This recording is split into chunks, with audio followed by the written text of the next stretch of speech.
So next deck, Araha Swarm, and this is not Tatooine, this is the triple leader once again, and this is Sanvanter special with acid speed.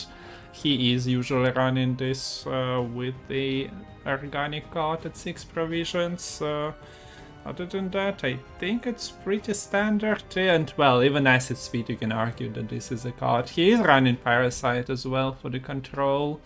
A bit of extra control, and like the provision change on an Aeromancy recently, right? It went to 12 provisions, so it adds a bit of... One provision doesn't mean all that much, but you know, why not, right? Deck, as with many others previously mentioned, can be quite swingy if you get your combo off. It's a combo deck, really. If you get your combo off, very difficult to win against it. Pretty much. We've seen it many times, so yeah. We got the invite, so let's just look. Oh, we see Paveta Erland with Draug. Okay, that's an extra spice. Let me just take the invite, and we'll need to switch to Shading Gwent, but let's finish the review.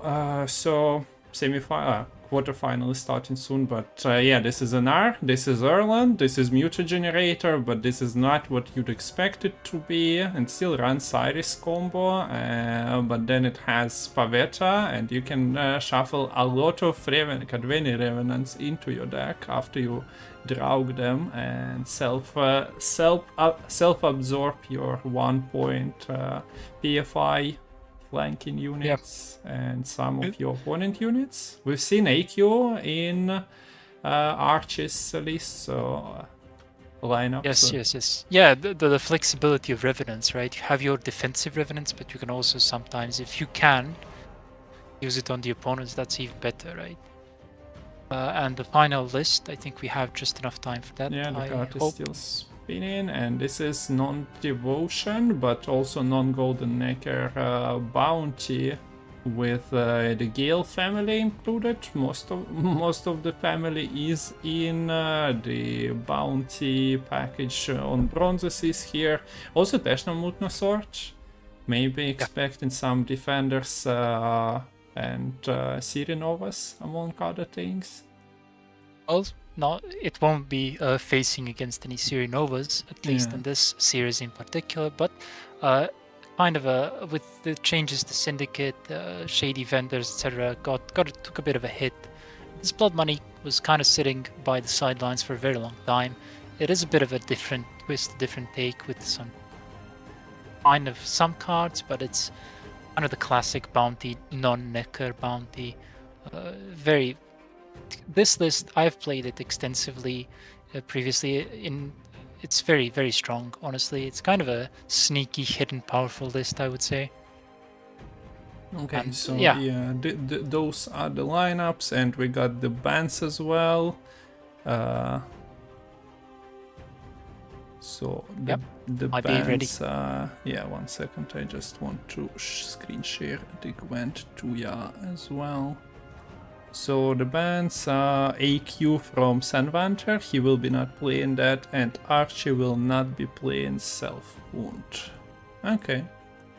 So no Scalar gear for Archie. Well, Self-Wound ban, that's an interesting one. I have to say, I expected maybe something else, but these players are very good. Sanvanter and Archie both have shown their skill, especially in 2024 for Archie. So I would expect them to know what they're doing with the bans. And what do you expect to see as the first match? Like, which decks would you bring? So who is on blue coin? Archie going first. Yep. He didn't take his favorite, the Anarch Knights, so you'll have to lead with something else. Maybe Guerrilla Tactics as a standard, but we've seen some beautiful counter queues in top 4 last weekend, so what would you expect to be played into the Guerrilla Tactics harmony? Just bounty? Well, out of these three, I do expect to see Guerrilla Tactics. On the other hand, for Sinvanta, I don't know. Maybe the pincer maneuver, but I don't know. These decks, it's hard to say. It's hard to say. Maybe pincer maneuver. It can be very vulnerable on blue coins with the muta generator and tempo. It's very low tempo, so maybe that's maybe this is the opportunity. Okay. Anyhow. So we did get a new invite. Hopefully this one works.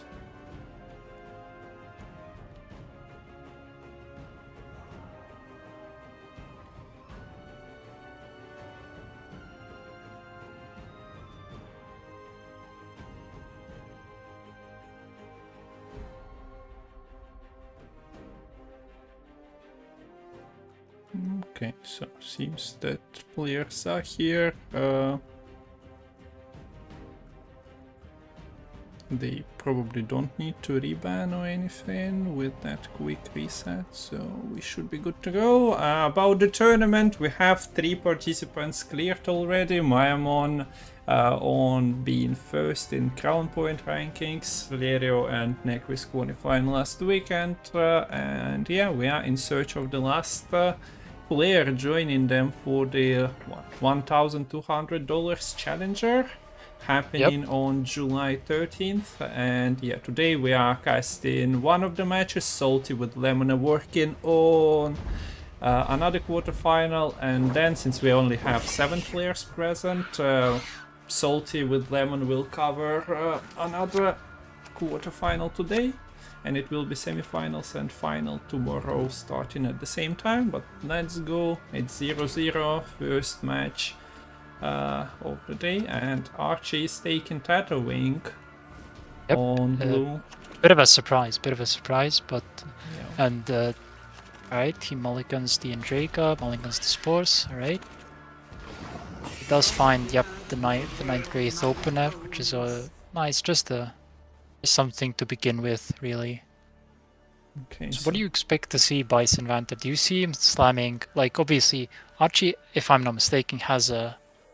Does he have the Parasite in this list? He doesn't, right? That No, would be he doesn't. So Dana is there, waiting. Dana is there. Leader, I suppose. Yep. Yeah, so... Protection, maybe? Yep, bit of a protection, and Dana slam. So...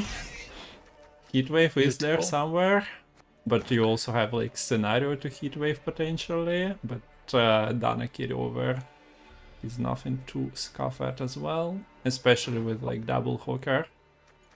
Yeah, I do see a Sheldon Skaggs in the hand as well. That's a good target for the hand buff. Okay, there we go. The Heatwave has been baited out. And but the now, instant water, yep. When it's hot, you just need to add a little bit of water. And... Makes perfect sense. Super effective. Yeah. So yes, like we see the immediate threat of the water Brocklon, like 12 on deploy, and it might just be growing 2 points every turn. Was it guaranteed roll? Hive Mind players usually like. Okay, there was the Whispers, but there was a way for it to backfire as well.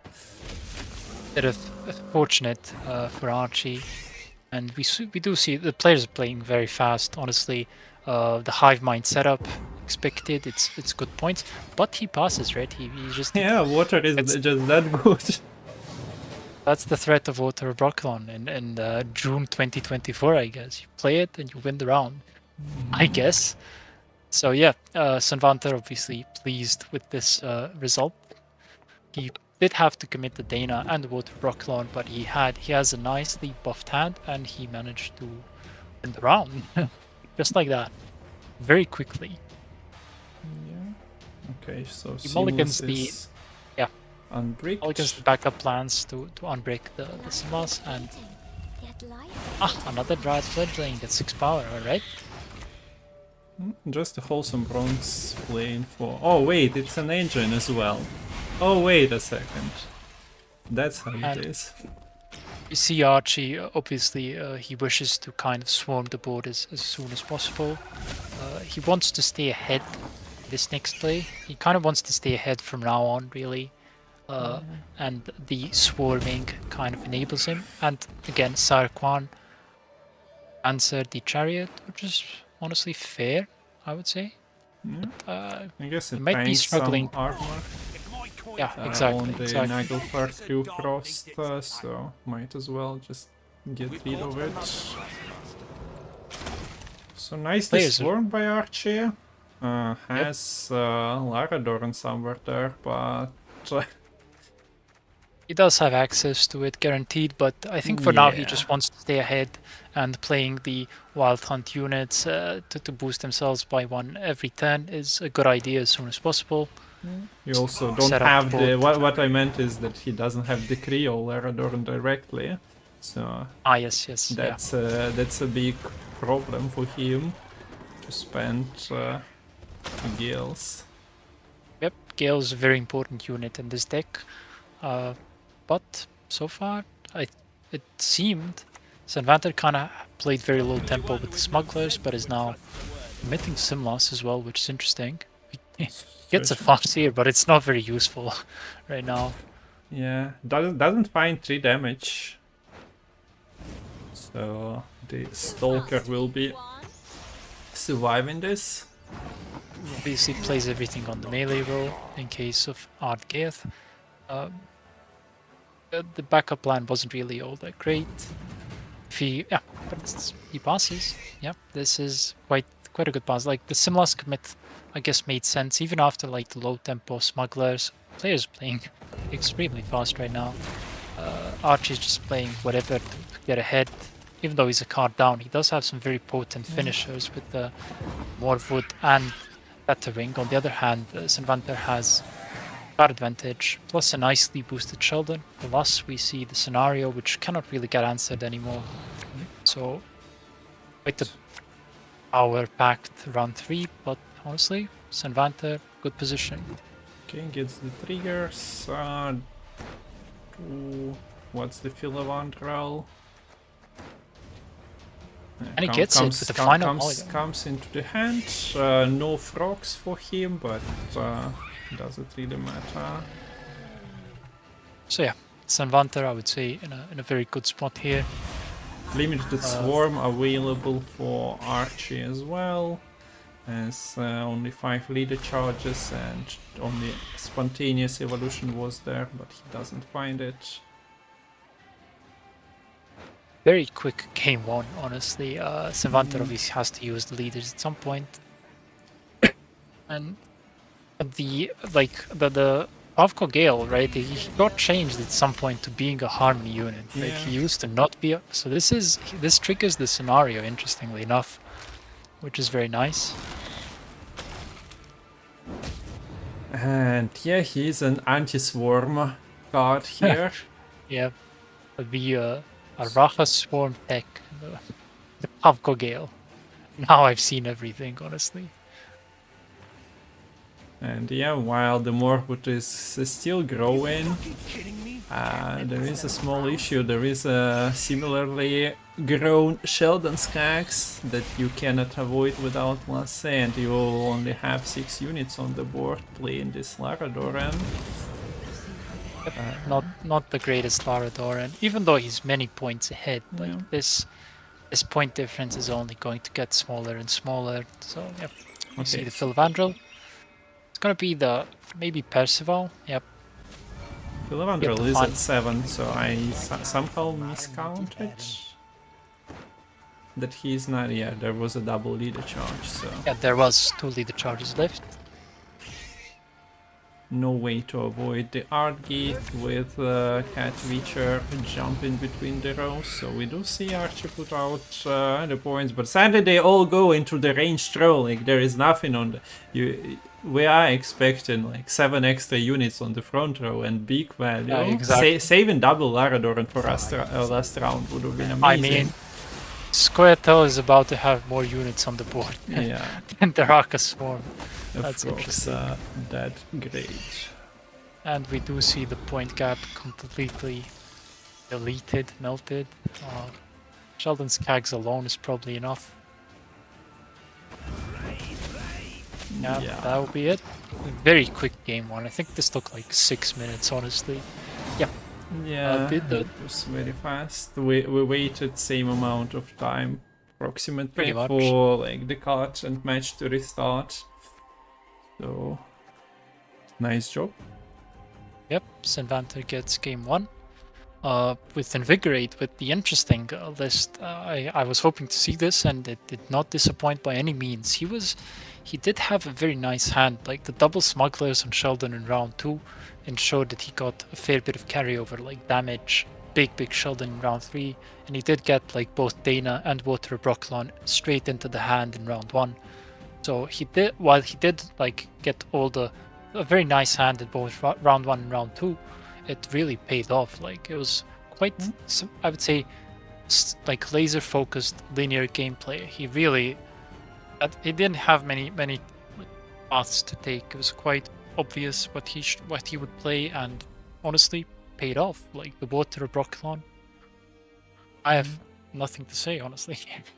Yeah, nice job. We also have the band screen somewhere. I'm just working on the stuff that was not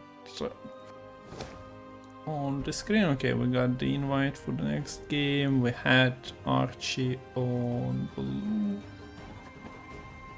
and the bands were Skirige and Monsters. Monsters for Senvanter, and now Senvanter also won with the Invigorate. Yep, he's going to be on blue coin now, and he does have the pincer maneuver and the blood money lists left. Which one do you think is going to bring on blue? So I didn't get enough time to look at his Erland list. I would assume that with Muta Generator you might want to have the consistency. But you have the maneuver, so I'd expect an R, but knowing how players counter Q, yeah, they we just seen the Tatterwing on blue. Yep. Maybe trying to dodge something, but didn't work out as expected for Archie. It depends. Like sometimes this blood money list can do well on blue coin because of the Crystal Skull stratagem, protecting your, for example, Witch Hunter Executioner. That can be quite the difference. Because if you kind of can protect your Executioner, you have maybe a Slander, maybe a Hysterian hand, like ways to put bounty on the board, then you can pretty much like guarantee deletion on the other side of the board. Very good combo if you can protect your like damage dealers, really. So we're about to see anyway. But yeah, I do expect an army. See it. Faces into the harmony from red coin here. Archie also found his Dana into the starting hand. The heatwave is present, so we see some similarities. There is Water of Brochelon. Of course, the decks are somewhat different, but oh my god, these hands are crazy. Look at that. Senvanter got Muta Generator, Temple, Iris, and the Companions in hand round 1. On the other hand, we have like Dana, Waters. Oh, crazy hands. Yeah. Temple Opener. So there was Viraxis, but I don't think he does too much in this. Maybe Defender could be good. We need to point out that there is Shiro against Erland Mind Games. You never know where that Shiro gonna be at, so you don't have too many ways of hand buff in Erland as well. Well, it can be deck buffed with Iris, but at the moment we do see him in hand. And also Archie does have... wait, no call in this. Yeah, there is a call in this list, so Shiro can be offset as well. I guess the downside to this hand from Archie, right? If Dana survives, like the moment you play a Dryad, all the other Dryads are not getting boosted. There's too many Dryads and too many like beasts in his hand, right? So Dana can't be like put more points into your hand depending on the units that you have. Unfortunately, like you have pretty much only like beasts and Dryads. Bit unfortunate, but it's fine. Also 3 specials in hand doesn't help, but at the same time they do help. If your done is getting answered, you'll still need to contest the round. Okay, so we see the temple bringing Anseis, but Heatwave is a way to answer Dana here. Also temple rolls were Prince Viraxes, Falibor, Oh, and Falibor, Giant let's Lion. go. Falibor. Falibor, yeah, thanks to Lerio, sees some play nowadays in his Falibir deck, but kinda requires the knights. value. Yeah, the value here is a bit questionable, but the rolls weren't really that amazing for Sylvander. He kind of had to pick something there. Like, you can take Visigoth against Guerrilla Tactics, but will it help you? Not really. And some card choices were pretty meh. And we do see the heat waves being traded, the mutant generator is gone. So not that much carryover for Sylvander really. Just playing it slow, trying to get like, yeah, yeah, you could say really that. what you are looking for. Also, yeah, Sylvander is playing with tactical advantage here, so pretty nice, as you pointed out. The hand quality without the curse scroll, without the pincer maneuver leader charges required, getting even your Radovich, still having the Iris companions combo, which is like the reason, since you cannot tutor neutrals. But exactly. You want to Iris after you've done the draw shenanigans, so... Yep. This is not... okay, so sees that that's probably not going his way anyway, with Archie having a lead here. So... Yes, I believe that at this point he's just trying to get the trades up, maybe get those boosted units from Dana out of the hand. He doesn't know, obviously, that not that many good units got boosted, but he's like very willing to go 2 cards down, and he does. Okay, I'm kinda surprised, but at the same time, well, yeah, you have the Harmony triggers, the Waters, and the Call. Sure if you want to throw any of this away. We do see Ronvid being the catch-up card here for Sylvander. Yep, just setting up more carryover, like from Dandelion, from Ronvid, from Temple onto the Anseas. He did manage to conserve a lot of good points, but like, will it be enough? You're 2 cards down. You use the Heatwave on Dana, so if the opponent gets Scenario, that's gonna stay. Also Saskia. We didn't even mention Saskia. Yeah. Okay, not a believer in Pavetta as well. I see how it is. Sylvander is just not believing that he's gotta do it properly. And well, yeah, the idea is to have Ronvid, to have like Drauk self-consume. The Revenants have like 8 of them shuffled back into the deck and then hand buffing. Deck buffing with Iris combo and then Erland, so that you have like a hefty 60-point Erland, but ain't happening this game. Yep. So... This time around, it simply did not materialize, and it's kind of, again, he wants to. Very difficult position, because now you have good cards left in your hand. You did trade PFI for Waters. I mean, yeah, okay. Well, but I would say, yeah, he wants to throw it in the round. He also wants more humans in the front row, so we see leader charges burnt. He did already find Erland, brought Anseis to his hand, so we'll see him use all but one. And the snipe doesn't have, actually works against Archie here, setting up another one. That's interesting.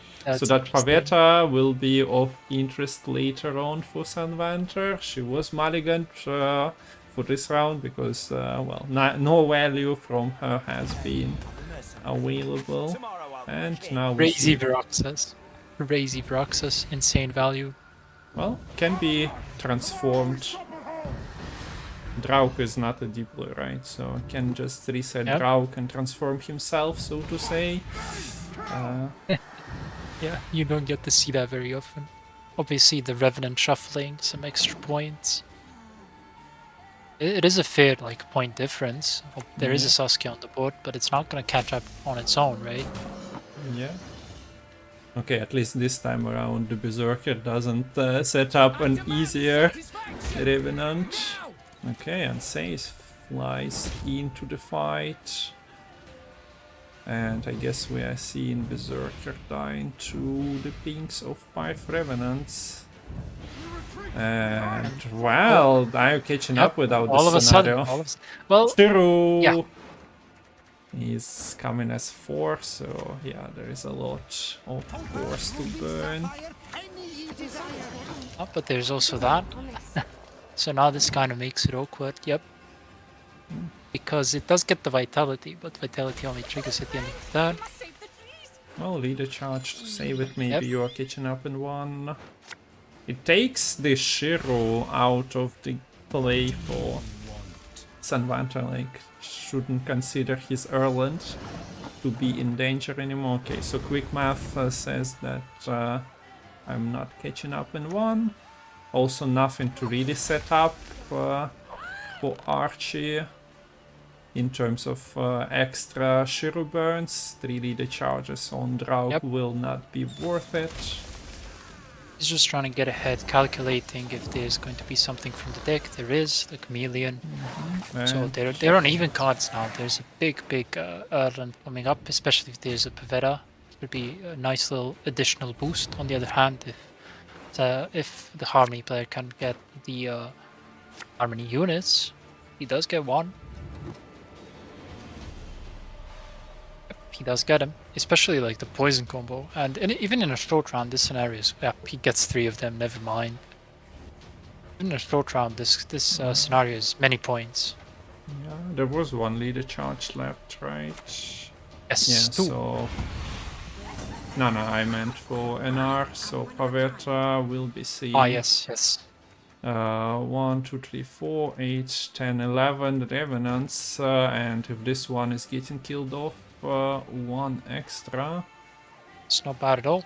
And the Priestess, we've seen it gain some boosts from the round 2 shuffles. So yep, it's a nice little Priestess. He knows that. Yeah, he knows that Archie cannot answer it. He can just chill with it, honestly. Like this spending leader charges on it won't be enough as well. It's been a while since Guerrilla Tactics has been changed from 2 damage for 2 boosts to 3 and 1. Oh, years, I would say. So years. yeah, nothing you can really do now. With this create, there were lines that answered the Priestess, I would believe, right? Some elf with 3 damage and leader charges. Oh, Maybe. didn't happen. Yep, the creates did not materialize. And quite a bit of finisher for Archie. Why do I feel like Sanvantar will be like 1 point away from winning this? Wait, with 7! Oh my god. Okay, not 1 point away. I'm sorry, my math was so off, it was 2 points away from a tie. That was very close. Oh my god, that was so close. Like, surprisingly close, like considering round 1. Yeah. Oh. Yep. GG. The Pavetta was very nice. Yep. Pavetta was very nice. I don't think you can really expect a better value from Pavetta Erland here, because, well, you have a row limit as well, so there was 1 space that was filled after consuming the opponent's dwarf. So that was very entertaining, and square tell for both players working out quite nicely, getting a victory immediately. So we are at 1-1. Harmony really just has so many points, so not really unexpected, like just pure points, very difficult to defeat it at some point. So we are back to Archie on blue coin. Yep, he does have the Raja Swarm and Tusantua Hospitality left. We see Arakas again on blue coin, maybe. Quite likely. Do we want to play bounty into that even? Maybe he will be dodging the Arakas Swarm against Earl and Revenants and will take to Santos Hospitality first. I'm not sure. Well, as always, we're about to see, but like, imagine Arakas Swarm against Blood Money. That would be so bad for Syndicate. Like, what do you put the bounty on? A drone? Okay, bro. Good luck. Yeah, but now you're putting those same drones for the Revenants. You can control like one of them, two of them.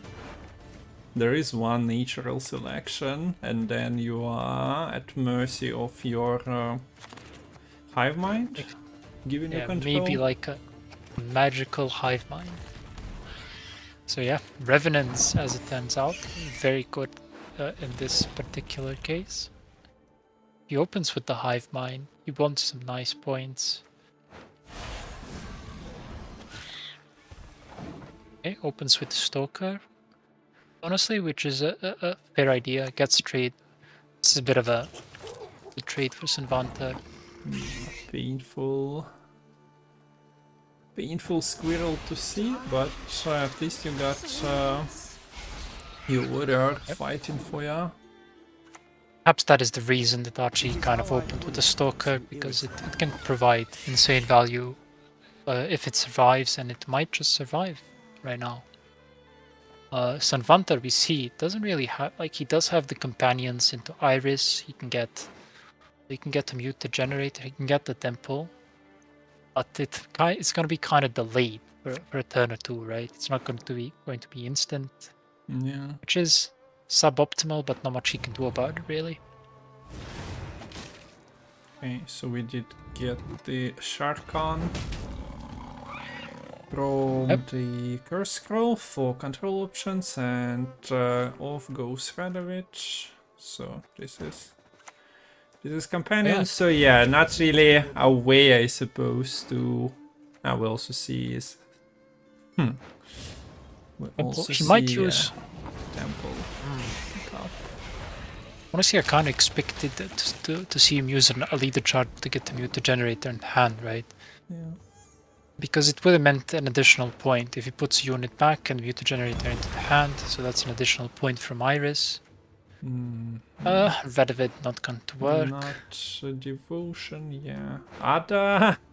Well, you have Revenants. If you expect them to stick at least one. And there is no Stalker anymore with the Hive Mind gone. So the picks were Ada, Reinhardt, and Buchholz, which is also a nice addition for like PFIs and especially Kadveni Revenants being soldiers. I would say this is a much better temple than the last time, like a significantly better temple. Like, these cards play into the deck very well. We do see like the classic Tatterwing moment from Archie, just playing Forming and also getting some nice frost in with the Wild Hunt. Wins the round. Sanvanta perhaps decided that he got like, he doesn't have the mutant generator and it might be too late for him to play it in this round one. So maybe that's why he passed. And he does get the mutant generator in hand right now.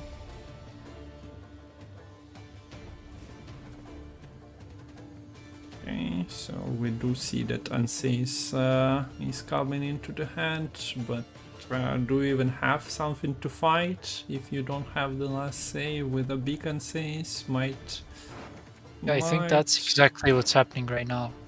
Like, he might just decide that getting Anseis boosted is not really worth it all that much, and he does exactly that. So Archie has the direct access to Larador, and so can do double Lara quite freely here, or just spend one, unlike like the last game. Gale's Decree and Naglfar in hand, that's very good for Archie. He can pretty much do the whole thing in round 2 if he wishes to do so. Do you go and pick up Ada as the big immune unit?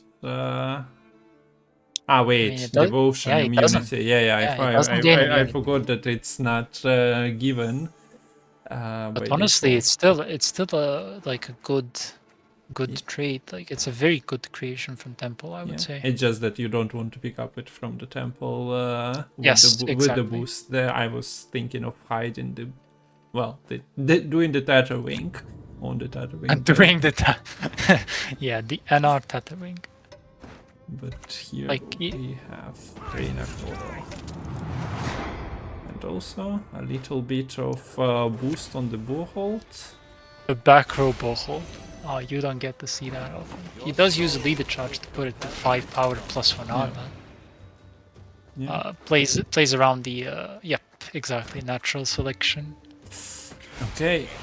Boholt. Up. Ah, Amazing.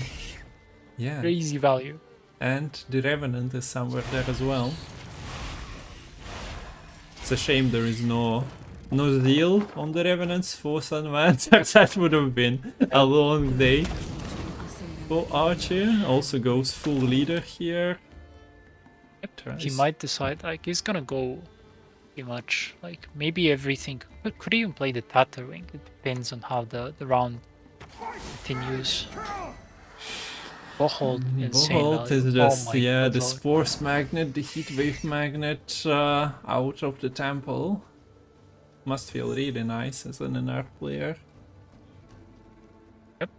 And Archie having spent all leader charges, like he's gonna be swarming less in round 3, right? Yeah. It's not gonna be as powerful. Okay, so Boholt value that we hope to see is stolen from us. I would have appreciated Boholt being answered like by the end of the round too. To just see the man grow. It's not too often when he is seen action in Gwent, but yeah, now the problems start to appear. Those 2 Revenants on the board, no answers. Natural selection is stuck in the deck, although it can be tutored with the nice heat from Naglfar on the 3 cards. Exactly. Problem is, right, the Reynard Auto, it got boosted and Spores only reset, so it lived. It's gonna be boosting every unit. And also, obviously, the Revenants, just a massive threat. And So we're now, gonna see Ada. Yep. This is first time the cursed unit enters, so you cannot just grow her peak in 1 turn. It will be once per Revenant, but it's nice nonetheless. Probably. Oh, he doesn't. He doesn't use a leader charge. Bait That's the interesting. pass. It's weird, But but there will he be. knows that the swarm is out, so he definitely sees another turn from Archie to capitalize on Laradoran. And obviously, this second Laradoran boosts all the drones to 5 power and Gales to 3 power, kind of making life much more difficult for Revenants. Which is honestly Your fine. Nightmare, and that's a nice buff on Ada. Draug being cursed, so Honestly, the temple creations hard carried this round too. Odo, very good. Ada, insane. Boholt, insane. okay, Sunvanter is not in a rush to do anything here, and Arch takes the pass. I guess he now- realized he's not gonna be getting ahead that turn, so there's no really rush to get ahead. Like, kind of go all in somehow. Clicks the Reynard. That's that. This is a bit unfortunate that he kind of had to use. He had to use the heat wave. The sergeant was not enough. Yeah, like if the transformation would have been used, he'd lose Reynard turn earlier. Yep, but I don't think he would have gotten ahead, so it's Yeah. more or less kind of the same. Oh, we do see Erland being drawn. and Anseus didn't get the temple boost. It's just an Anseus 5 power. I think this Artgeith will not be very strong in this round. Neither Everyone will be knows. this round fit, so goes away. Didn't get to the graveyard, sees no play then. Okay, so we expect Sanvanter to play into the front row mostly. Yes.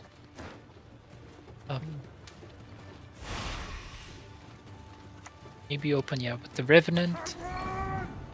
I guess there is a Drowner. Yeah, there is a Drowner, kind of. Exactly. And it's a bit too early to split the rows now. Still have another turn, but that's the problem.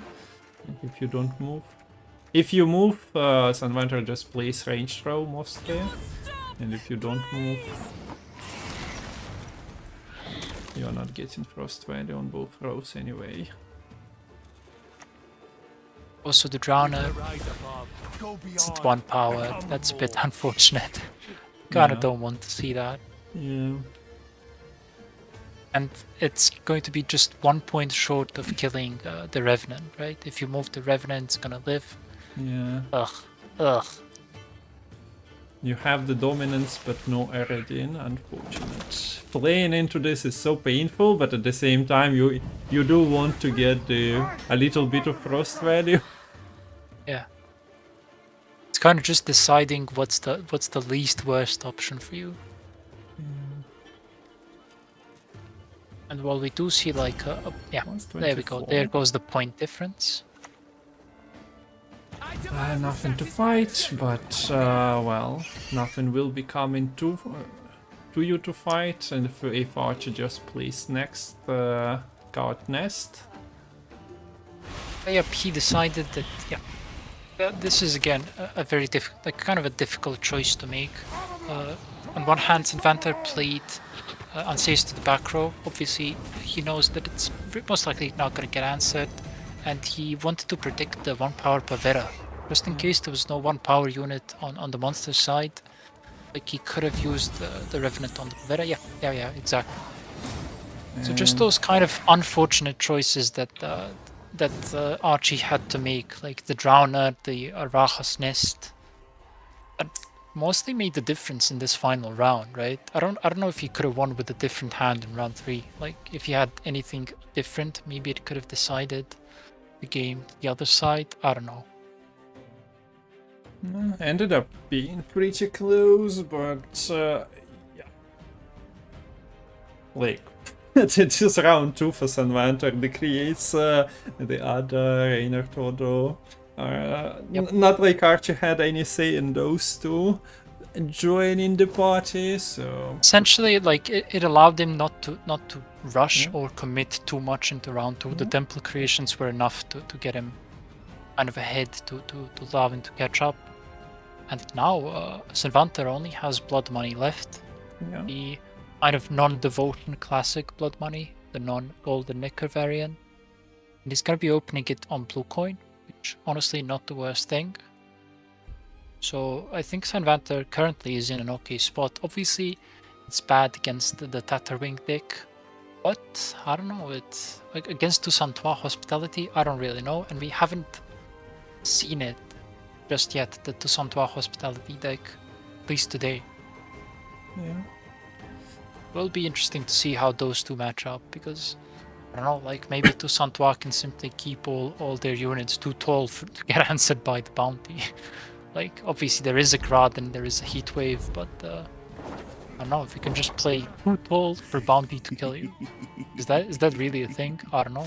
Yeah, I think we see quite often all Nilfgaard units being like 11 power and above that.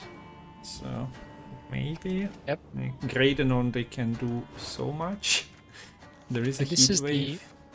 There is a heat wave. This is the scenario that I was saying earlier. He does get the Executioner, but yeah, he can like predict it with the Crystal Skull, but the downside is a Crystal Skull only boosts your own unit. which might not be a good thing in this matchup. He opens with the Confession Extractor, just a very good card, honestly. I really like it. Carry over, non-interactive. Oh, beautiful card. Okay, so Qualifier is being sacrificed to potential bounty applied to him. Will the sacrifice be taken? Will it be protected by stuff like battle prep? Or are you afraid of Graydon? It's a bit unfortunate that if you play the Executioner now, you're just 1 coin short of like, you cannot kill it obviously this turn, there is no bounty, but yeah, it's gonna have to wait. And now the decision on whether to use the Crystal Skull or not. 5 power unit, by the way. Yeah, it cannot be killed by no the Dunny Joust anymore. Yep. No assassinations, it's gonna live. Unless Crystal Scout and Leo comes into play, but yeah, now the Qualifier buffs get in play. Archie is also on the red coin, so okay, you get you give a Graydon target, maybe you can live with that Graydon out from opponents. It is an awkward, yeah, it's an awkward position for Sanvanta, right? He simply couldn't kill any unit. Like, there was a joust, a defensive joust left, there was another, whatever, the other bronze card, the battle prep, or whatever it's called. And now it's an awkward position, yeah, for Nilfgaard. I'm used to see Nilfgaard's strategy of I play every tactic onto my Qualifier. Yeah. And, well, there's no Qualifier, like... Okay, but this was fine because the offensive joust means you're not playing any units. Oh, interesting. But now, yeah, unless you are committing the Nilf Knight, I'm not sure you are. Yeah, that Nilf Knight. Out. Yeah, that would be an atrocious Nilf Knight, and honestly, not much else to play for the Nilfgaard player, so he kind of had to pass. Okay, maybe he could have discarded the battle prep. Now that was an idea. Yeah, maybe. So deck is sorted by now, yeah, all the goats are coming. Ale of Ancestors is an interactive play, trying to make Sanvanter's life a bit harder. Also a reminder that this is like a single elimination event, so Archie cannot lose and get another shot at it. We are covering all the matches, but yeah, this is single elimination, no lower bracket. Everything comes at a cost. If we either do a longer event but not showing everything, or the opposite happens and you only get one shot. I actually was a bit disappointed with how this worked out. We didn't get Daurian, Kerpitan joining the top 8 because of celebrations. Well, honestly, that's completely fine. Yeah, it's just that Archie maybe had an in on being like, oh, I'm the top crown point player, can I get a buy in round 1 instead? It goes to one of the lower players on the crown point rankings, so Gadaik transferred to the semi-final directly. So Archie said in the chat immediately, I don't even want to play today. So we're checking his mental now, how resilient he is, but exactly. Opponent is on match point. You cannot make pretty much any mistakes. We're talking about Sanvanter here. He knows what he's doing, and yeah, like these Nausicaa units, quite bad for bounty and quite good for Nilfgaard because of Tucson, the scenario, the location. What you can really do. They are bleeding out right about now. Is there a decree? Yeah, there is a decree. Well, this Milton might die, I guess. It's definitely... Maybe not this turn. There's not enough, like, the leader only has 1 damage, and there is already a bounty on Kahir, but I would, yeah, exactly. I would just drop the bounty on Kahir. Like, who cares about that? That kite's not gonna die. It could have died to anyway. Yeah, it can die to a Graydon if there's, like, a necessity, right? Yeah, there is a royal decree from the tome. What's the specials in archery? So you can activate Sangreal Bullhorns, and you usually don't want to activate Full City into Sangreal action immediately like this, but yeah, there we go. Most likely a Royal Decree into 25 plus what, 7 coins is coming from there, so you are paying the tribute. It's like perfectly aligned. Is not gonna over profit. And this is a good usage of the leader, even though like he gets rid of a potential unit. Oh, yep. Very good play by Svenventer, honestly. Because that Leo is only 3 power. It's not very good for bounty, and it's a good unit for Archie to have. There's again just zooming. We do see a Nilfgaardian Knight playing. Now that the Graydon is out, it's too tall to be removed by anything, so the leader ability makes sense, even though it doesn't get ahead. Just playing too tall to be removed. Okay, nothing stops Svenventer from clicking here, so I guess a sword. Yep, applying the bounty. Wait. And exactly. No. Yeah. Oh my god, the bleed. God, The instant bleed was so good. Oh, yeah. I didn't see it initially. Holy shit, that bleed was so good. Okay, Teshamutna sword, very nice. And using the bounty on Graydon. Sorry, the tribute on Graydon kind of is a double-edged sword in this matchup, because that Ivar was so good. Nothing was matching, and well, the what's her name? The Witchfinders was only at 10 power when removed, so yeah, the Graydon provides extra value. Of course, the Ivor was forced here, or being on an adrenaline condition. Cannot really hold out for too long. Yep, we do see a kind of a late. But it's fine. Like gets. Oh my god, he might just play it, right? Yeah. I think he wants to play the final card as well. Yeah, and the Tome Wars continue. This still activates Fall City into Sangreal. He's doing some clicking, not to over profit.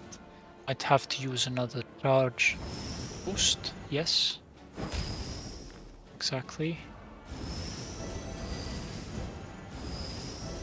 And he continues to click. Still coins on the board. So want to collect those. Obviously spreading the boosts so that he's spreading the boost to make Toussaint. The Toussaint not very good, but honestly it's very bad right now because all the small units are gone, which he did a couple of turns ago. Very good. Okay, so yeah, there we go. A little bit of power boost for Nilfgaard coming from drinking habits, I guess. Full City transferring immediately. Kind of the unfortunate side of Dome, because Archie simply had like 10 specials in the deck, and he could pretty much pick and choose what to play. There are many different specials. Okay. In a way, like I think what Svenventer tried here was simply tried to 2-0 on the off chance that Archie kind of had. Yep, exactly. Yeah, exactly. The Bouclair is not doing much. And that's it for the day. That was fast, like. Are we done in under an hour? Yes, we are. Under an hour, like 50 minutes, maybe? Even less? I don't know. 3-1. 4 games in 50 minutes plus the breaks. That's like, at the best, 10 minutes per game. Holy. Yep. Very, very quick games. Svenventer, like, obviously these are very experienced players. They know kind of the lines that they want to take. Some of them were pretty interesting, like the Graydon and Ivar combo, the Shamutna sword was so good in this previous game as well. And at the same time, we also had some non-standard decks. Well, standard for Svenventer probably, as he was most likely playing them on ladder, but from the viewer and maybe Archer's position as well, he might be not that standardly non-standard. I guess that's how you could define them as. For Svenventer, that's expected, and obviously, like, even though like these are, as you said, kind of interesting decks that you don't get to see very often. He simply knew what he was doing, which more or less tells us that he has great experience with piloting them. He really didn't pause too much during this previous series. He was just jamming, honestly. Yeah, that And was unfortunately for Archie, one of the fastest series, and yeah, sadly Archie is going out. Sanvanter continues competing, but yeah, since we only have 7 players, we are free to watch Euros from now on. let's go. We're gonna. I think it's Switzerland and Hungary. Yeah, so right? the first half just ended. I wasn't paying attention, of course, but we can watch second half. But on our own, I'll line up the raid for Salty, and I doubt they are finished. Salty and Lemon casting the other quarterfinal. Well, I would definitely be surprised because this was just too quick. This was too quick. I don't expect that the other series to be done by now. Ah, wait, before we rate and all that, yeah, we also have to let the footage run as we are streaming on delay. Right. But Look, I remembered it in time. I didn't kill any streams. I didn't host. I'm not a... Oh, that Yeah. would have been interesting. Yeah, I almost ruined everyone's experience last time. I accidentally pressed and confirmed the button, cutting the YouTube short stream short, but at least I had the Twitch running. But yeah, thanks for watching. We'll continue to... Well, we are finished for the day, but Salty and Lemon will be casting the series that they are casting right now, and then another quarterfinal between Pfich and... well, someone. You can check exclamation mark Shell? bracket. Was it Joskichel, I think? Yeah, Joskichel. Yeah, you are correct. So he was filling in for Kerpetan and Nick and all the players who won it. Sadly, we didn't get the Catburger joining. He didn't reply, but it was like a last-minute save because apparently people just learned that the Kurban Bayram is happening, the celebrations 2 days ago. So they didn't really let us know that they are not participating, so we just tried to substitute, otherwise we'd have 3 players in top 8 qualifier. That would have been unfortunate.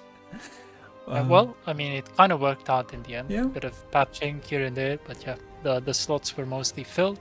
And tomorrow we have the semi-finals plus the finals, 3 p.m. CEST, right? Yeah, so I'm casting one of them, Salty and Lemon is casting the other, and then I'm raiding them for the final, and there we'll figure out who is the 4th participant of the tournament. But yeah, thanks for joining. I'll let you go. You're not available tomorrow, right?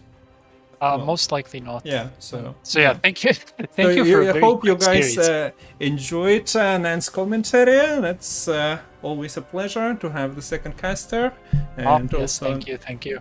experienced one at Gwent as well. So hope you appreciated the commentary, and yeah, see you around. Bye bye. Take care, everyone. Bye bye.